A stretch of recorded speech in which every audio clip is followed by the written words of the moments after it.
Hello students, YouTube के channel management with DP Singh में आप सभी का स्वागत है। आज अपने कंपनी लॉ में transfer, nomination and transmission of securities, प्रतिभूतियों का ट्रांसफ़र मीन्स अंतरण, नॉमिनेशन नामांकन और ट्रांसमिशन पारेषण पर चर्चा करेंगे। इसे समझने का प्रयास करेंगे। आइए इसे समझते हैं। देखिए, कंपनी प्रारूप की सबसे बड़ी विशेषता यह है कि कंपनी के सदस्य कंपनी में धारित अपनी प्रतिभूतियों का आसानी से अंतरण कर सकते हैं और कंपनी अधिनियम द्वारा भी अंशधारियों को यह अधिकार प्रदान किया गया है कि वे अपने द्वारा धारित प्रतिभूतियों का इस अधिनियम अथवा कंपनी के अंतर नियमों के प्रावधान के अनुसार स्वतंत्रता पूर्वक अंतरण या ट्रांसफर कर सकते हैं। इसके अतिरिक्त अधिनियम में यह भी लिखा गया है कि कंपनी के अंश चल संपत्ति हैं और जिनका कंपनी के अंतर नियमों के प्रावधानों के अनुसार ट्रांसफर किया जा सकता है अंडर सेक्शन 44। आइए स्टूडेंट, ट्रांसफर ऑफ सिक्योरिटीज या ट्रांसफर ऑफ शेयर्स का मीनिंग समझते हैं। जब भी कोई अंशधारी स्वेच्छा से अपने अंशों को किसी विक्रय अनुबंध के अंतर्गत प्रतिफल के बदले किसी अन्य व्यक्ति को अंतरित करता है तो उसे अंशों का अंतरण कहते हैं। यहाँ यह भी बताना आवश्यक है कि न्यायालयों द्वारा अंशों का जबरदस्ती विक्रय करना या नीलाम करना अथवा अंशों के हरण के बाद उन्हें पुनः निर्गमित करना अंशों के अंतरण में या ट्रांसफर में नहीं आता। आइए students, provisions regarding transfer of shares या सिक्योरिटीज कह दें, इस पर चर्चा करते हैं। इसे समझने का प्रयास करते हैं कि प्रतिभूतियों के अंतरण संबंधी क्या प्रावधान है। तो इसमें आता है निक्षेपागार के माध्यम से लेन देन की जाने वाली प्रतिभूतियों का ट्रांसफर। यदि किसी कंपनी द्वारा प्रतिभूतियों के लेन देन निक्षेपागार कह दें या डिपॉजिटरी के माध्यम से होता है तो प्रतिभूतियों का अंतरण उन व्यक्तियों के बीच में हो सकता है जिनके नाम का उल्लेख निक्षेपागार के अभिलेखों में लाभदायी हित के धारकों के रूप में किया गया है। और यदि प्रतिभूतियों का फिजिकली ट्रांसफर होता है तो उनके ट्रांसफर के संबंध में कंपनी के अधिनियम और इसके अधीन जो नियम बनाए गए हैं वो सभी उस पर लागू होंगे। इसके साथ साथ जो ऐसे ट्रांसफर होंगे उसमें निर्धारित फार्म जो कंपनी द्वारा बनाया गया है वो फार्म आपको उसको भरना पड़ेगा और उसमें आवेदन करना पड़ेगा। इसके साथ साथ उस पर डेट भी लिखी जाएगी तथा जो निर्धारित स्टाम्प ड्यूटी है वो भी स्टाम्प उसके अंतर्गत लगाए जाएंगे। और जो ट्रांसफ़र है, इसका जो ट्रांसफ़र डीड है, इसका निष्पादन जो है या क्रियान्वयन है वो इसके अंतर्गत ट्रांसफ़र करने वाले व्यक्ति या जिसको ट्रांसफ़र किया जा रहा है उसकी ओर से कोई भी व्यक्ति द्वारा किया जा सकता है। इसी प्रकार जो जिस व्यक्ति को ट्रांसफ़र किया जाना है उसके नाम, पता, व्यवसाय ये सभी उसके अंतर्गत डीड में लिखा होना चाहिए और कंपनी को सुपुर्द किया जाना चाहिए। अर्थात जो वो ट्रांसफ़र डीड है वो ट्रांसफ़र करने वाले व्यक्ति अथवा जिसको ट्रांसफ़र की जा रही है उसके द्वारा कंपनी को सुपुर्द किया जा सकता है। और इसके साथ साथ ये भी इसमें स्पष्ट किया गया कि जो निष्पादन की तिथि है अर्थात जो सुपुर्दगी के बाद 60 दिन के भीतर इस प्रकार कंपनी के पास उसको सुपुर्द कर देना चाहिए। अर्थात जो भी ट्रांसफ़र डीड है उसके निष्पादन की तिथि के 60 दिन के भीतर कंपनी के पास सौंपा जाना चाहिए और प्रमाण पत्र भी देना चाहिए। यदि अंतरण या ट्रांसफ़र डीड में संबंधित प्रतिभूति का प्रमाण पत्र कंपनी को सुपुर्द करना चाहिए। यदि उसे प्रमाण पत्र नहीं मिला है या सर्टिफिकेट नहीं मिला है तो उसको जो आवंटन का पत्र मिला हुआ है वो उसके साथ संलग्न करना आवश्यक है।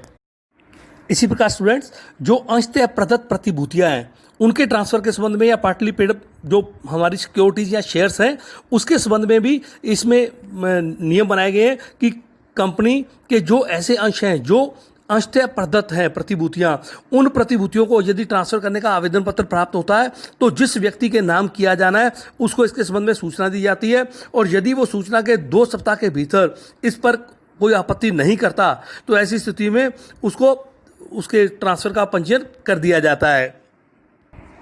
आइए students, restrictions on transfer of shares और सिक्योरिटीज़, अंशों के हस्तांतरण या प्रतिभूतियों के हस्तांतरण पर प्रतिबंध है, इसको समझने का प्रयास करते हैं।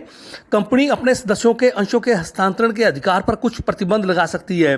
निजी कंपनी की दशा में अंडर सेक्शन 2 सब सेक्शन 68 के अंतर्गत अपने अंशों के स्वतंत्रतापूर्वक हस्तांतरण पर प्रतिबंध लगाती है और सार्वजनिक कंपनी के अंशों के हस्तांतरण पर भी ये प्रतिबंध लगाए जा सकते हैं। ये प्रतिबंध सद्विश्वास के साथ और कंपनी के हित में लगाए जाने चाहिए।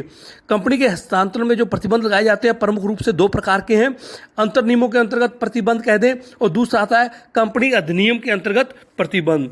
तो जो कंपनी के अंतर नियमों के अंतर्गत प्रतिबंध है उसको अंडर सेक्शन 56 में बताया गया है कि कंपनी को यह अधिकार प्राप्त होता है कि वह अपने अंतर नियमों द्वारा अंशों के हस्तांतरण पर आवश्यक प्रतिबंध लगा सकती है और कंपनी इस अधिकार का प्रयोग करते हुए अंतर नियमों के अंशों के हस्तांतरण पर इस निम्न प्रकार से इसमें प्रतिबंध लगाती है। जैसे निर्धन क्रेता यदि निर्गमन अंश पर संपूर्ण राशि प्राप्त नहीं हुई है और तथा अंशधारी ने अपने अंश ऐसे व्यक्ति को हस्तांतरित करना चाहता है जो संचालकों की दृष्टि में निर्धन है और बकाया याचनाओं का भुगतान करने में असमर्थ है, तो कंपनी ऐसे हस्तांतरण अंशों के हस्तांतरण को मना कर सकती है। अवयस्क होने पर यदि किसी व्यक्ति के नाम अपूर्ण दत्त अंशों का हस्तांतरण किए जाने हेतु आदेश मिला है तो जो अवयस्क है और संचालक मंडल ऐसे हस्तांतरण को अस्वीकार कर सकता है। संविदा अधिनियम अथवा या हम कहते हैं अन्य अधिनियम के अधीन अवयस्क व्यक्ति को अंशों की बकाया राशि के भुगतान के लिए उत्तरदायी नहीं ठहराया जा सकता। यदि पार्टली पेड अप है वो शेयर तो उसको अवयस्क को ट्रांसफर नहीं किए जा सकते क्योंकि उससे उसकी वसूली नहीं की जा सकती, उसको उत्तरदायी नहीं ठहराया जा सकता। इसी प्रकार अस्वस्थ मस्तिष्क का व्यक्ति होने पर या हम कह दें दिवालिया व्यक्ति होने पर या हम ये कह दें कि जो पेंडिंग है किसी शेयर पर मान लो पार्टली पेड अप है उस स्थिति में और या अंशों पर ग्रहणाधिकार है, तो ऐसी स्थिति में जब अंशधारी ने अपने अंशों को किसी प्रकार का ऋण कंपनी से प्राप्त कर रखा है और ऋण के बदले उसने अंशों को कंपनी का ग्रहणाधिकार दिया हुआ है, तो ऐसी स्थिति में भी कंपनी के अंशों का हस्तांतरण तब तक स्वीकार नहीं किया जाता जब तक कि उसके ग्रहणाधिकार से उसको मुक्त नहीं करवा लिया जाता। इसके साथ साथ यदि प्रतिफल कम होने पर कि कंपनी को ऐसा या कंपनी के संचालक मंडल को ऐसा प्रतीत होता है कि जो ट्रांसफर डीड की जा रही है उसमें जो प्रतिफल है वो ट्रांसफर डीड में कम दिखाया गया है, तो जबकि वास्तविक प्रतिफल अधिक है तो संचालक मंडल उन अंशों के बाजार मूल्य के आधार पर उनसे स्टाम्प ड्यूटी वसूल कर सकता है। इसी प्रकार ट्रांसफर डीड के जो निर्धारित क्रय पत्र हैं उनमें किसी प्रकार की कमी है तो संचालक मंडल उसके ट्रांसफर से इनकार कर सकता है। इसी प्रकार स्टूडेंट सदस्यों का रजिस्टर यदि बंद होता है अर्थात कंपनी अंतर नियमों में यह प्रावधान कर सकती है कि अंशों का हस्तांतरण तब तक नहीं हो सकता जब तक कि सदस्यों का रजिस्टर बंद रहेगा, किंतु सदस्यों का रजिस्टर अधिनियम के प्रावधानों के अनुसार ही बंद हो तभी इसके हस्तांतरण को रोका जा सकता है। यह हस्ताक्षर उसके या सिग्नेचर मेल नहीं खाते। यदि ट्रांसफर करता जो ट्रांसफर कर रहा है उसके हस्ताक्षर कंपनी के पास उपलब्ध जो नमूने हैं उससे मेल नहीं खाते तो कंपनी की प्रतिभूतियों के हस्तांतरण से कंपनी इनकार कर सकती है। आइए students refusing transfer of shares of security पर चर्चा करते हैं। अंशों के हस्तांतरण से इनकार करना। कंपनी संशोधित अधिनियम 1988 में लागू होने से पूर्व तक कोई भी कंपनी किसी अंशधारी के अंशों का हस्तांतरण करने से इनकार कर सकती थी तथा इस हेतु उसे कोई कारण बताने की भी आवश्यकता नहीं थी। ऐसा बजाज ऑटो लिमिटेड बनाम NK फिरोदिया के मामले में भी भारत के उच्चतम न्यायालय ने इस बात की पुष्टि की। भारतीय संशोधन कंपनी अधिनियम 1988 के अंतर्गत कंपनियों के हस्तांतरण से इनकार करने के अधिकार को मान्यता दी गई थी, लेकिन बाद में जो नया कंपनी अधिनियम या कानून बना 2013 उसके अंतर्गत इसमें कुछ प्रावधानों में परिवर्तन किया गया। आइए student procedure of the transfer of shares पर चर्चा करते हैं। अंश हस्तांतरण की विधि क्या है, प्रक्रिया क्या है। अंशधारी अपने अंशों का हस्तांतरण कंपनी अधिनियम के प्रावधानों और कंपनी अंतर नियमों की व्यवस्थाओं के अनुरूप ही कर सकता है और अंशों का हस्तांतरण करने के लिए निर्धारित प्रक्रिया को केवल उन्हीं अंशों के लिए अपनाई जा सकती है जिनके अंश प्रमाण पत्र जारी किए गए हैं और जिनके धारकों के नाम सदस्यों के रजिस्टर में अंकित किए गए हैं। यदि अंश अधिपत्र या शेयर वारंट कहते जारी किए गए हैं तो उनकी स्पुर्दगी से ही अंश हस्तांतरण हो जाता है। अंश हस्तांतरण हेतु एक व्यवस्थित प्रक्रिया बनाई गई है जिसको अपनाना आवश्यक होता है। इसके साथ साथ किसी अंश प्रमाण पत्र के सभी अंशों का हस्तांतरण या उसमें से कुछ अंशों का हस्तांतरण भी किया जा सकता है। इसकी प्रक्रिया निर्धारित की गई है। आइए स्टूडेंट अंशों का हस्तांकन या पारेषण ट्रांसमिशन ऑफ शेयर पर चर्चा करते हैं, समझने का प्रयास करते हैं। किसी भी सदस्य की मृत्यु, पागल या दिवालिया होने की स्थिति में उसके वैध प्रतिनिधि या उत्तराधिकारी के पास दो विकल्प होते हैं। पहला, वो चाहे तो अपने नाम से कंपनी के सदस्य के रूप में पंजीकृत करवा सकता है, और दूसरा, वह किसी अन्य व्यक्ति को वो स्थानांतरित कर सकता है या हस्तांतरित कर सकता है। यदि वैध प्रतिनिधि प्रथम विकल्प चुनकर स्वयं को कंपनी के सदस्य के रूप में पंजीकरण कराता है, तो यह पंजीकरण की जो प्रक्रिया है यह ट्रांसमिशन ऑफ शेयर कहलाती है। या दूसरे शब्दों में कहें, जब अंशों का स्वामित्व किसी कानून के लागू होने के कारण अंशधारी के वैध प्रतिनिधि या उत्तराधिकारी को हस्तांतरित होता है, तो यह अंशों का ट्रांसमिशन ऑफ शेयर या अपने कहते हैं अंशों का हस्तांकन कहलाता है। आइए स्टूडेंट्स, ट्रांसफर ऑफ शेयर और ट्रांसमिशन ऑफ शेयर में अंतर के माध्यम से इसको और अधिक विस्तृत रूप से समझते हैं। देखिए, अंशों का हस्तांतरण, ट्रांसफर ऑफ शेयर, यह पक्षकारों की इच्छा पर होता है, जबकि ट्रांसमिशन ऑफ शेयर किसी कानून के लागू होने के कारण से होता है।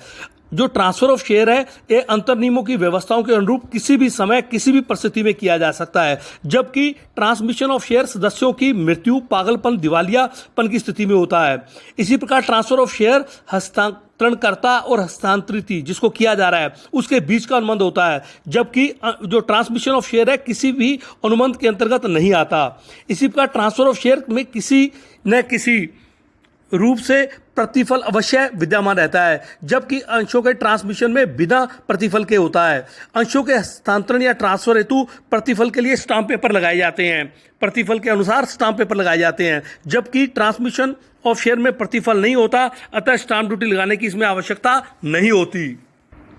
इसी प्रकार ट्रांसफर ऑफ शेयर में यदि अंशों पर ग्रहणाधिकार है, तो कंपनी ने यदि उसको हस्तांतरित कर दिया तो ग्रहणाधिकार समाप्त हो जाता है। लेकिन ट्रांसमिशन ऑफ शेयर में यदि अंशों का ट्रांसमिशन कर दिया गया है तो उसके बाद भी कंपनी का ग्रहणाधिकार बना रहता है उसके अंतर्गत। इसी प्रकार ट्रांसफर ऑफ शेयर्स में कंपनी अपने पार्षद अंतर नियमों में व्यवस्था करके कुछ प्रतिबंध लगा सकती है स्थानांतर इसके हस्तांतरण पर, जबकि ट्रांसमिशन के अंतर्गत कंपनी इनकार नहीं कर सकती। और अंशों का हस्तांतरण, ट्रांसफर ऑफ शेयर जो है ये किसी भी व्यक्ति को किया जा सकता है प्रतिफल के बदले में, लेकिन अंशों का जो ट्रांसमिशन है ये केवल वैधानिक उत्तराधिकार, वैधानिक प्रतिनिधि अथवा कोई राज नियम द्वारा उसको नियुक्त किया गया उसको किया जा सकता है। तो स्टूडेंट, ये था transfer of share, transmission of share, इस पर चर्चा की, समझने का प्रयास किया। धन्यवाद।